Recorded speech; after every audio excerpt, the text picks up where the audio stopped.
Morning! Today is December 8, 2025. So, nung nakaraan kasi nag-harvest ako ng pansit-pansitan at nag-salad talaga ako. Anong tawag doon nila?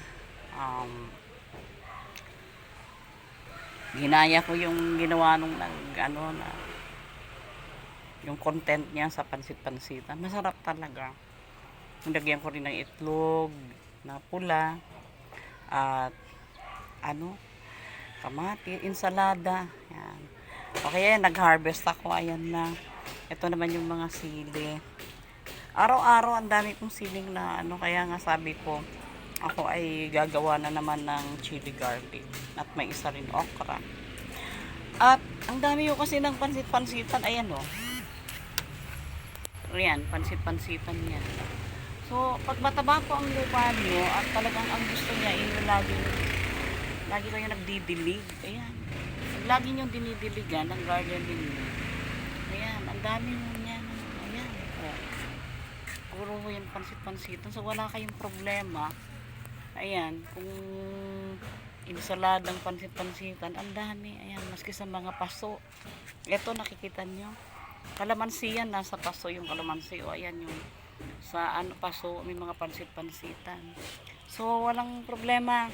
Talagang, salamat nga dun sa nag-content nito. Actually, hindi ko, alam ko talaga gamot. Actually, yung si Kuya George, naalala ko pa. Kinakain niya talaga tong pansit-pansitan na to. Ito. Hilaw. Talagang pakakuha niya doon, huhugasan lang niya. Tapos kainin na niya. Sabi ko, Kuya George, ano bang niyan? Ay nako, sabi niya, maganda to sa kalusugan. Tignan mo ako, 70 plus na ako, nagdadrive pa rin ako. Malakas pa rin ako, wala akong ganong mga sakit-sakit. Sabi sa akin.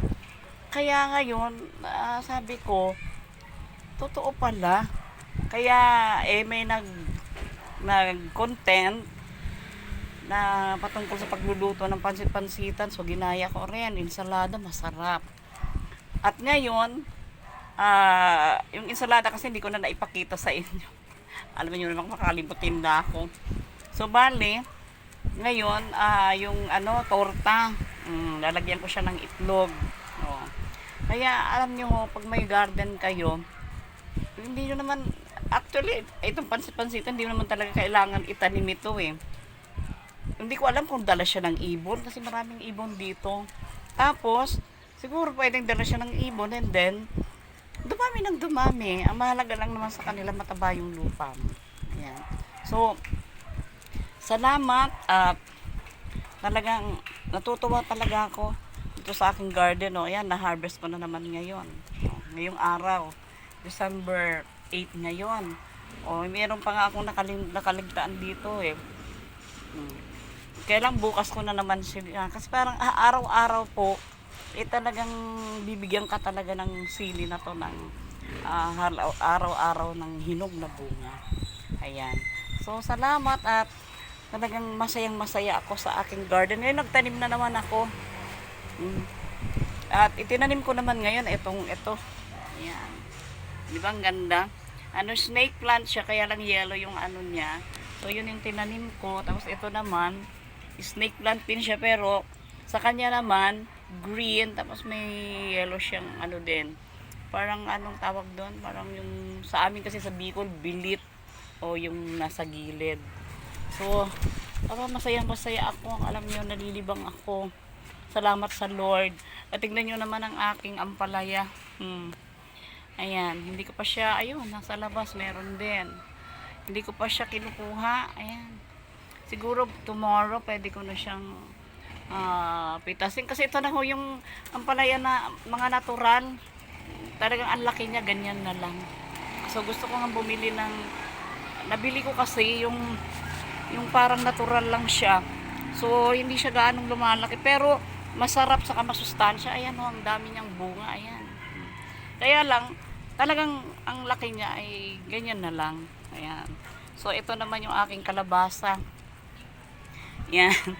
Sana nga may bulaklak na pala yung kalabasa. Bago kong tanim, tinanim ko pa lang ngayon. Gusto ko kasi mabango ang garden ko. That is sampagita. So salamat sa Panginoon.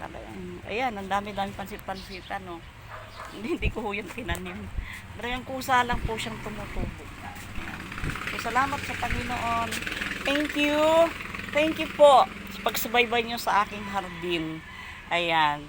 At nagpapasalamat ako sa Panginoon kasi itong hardin ko nagiging ano na rin, hardin ng pagpupuri, hardin ng panalangin. Thank you very much. God bless you all. Bye.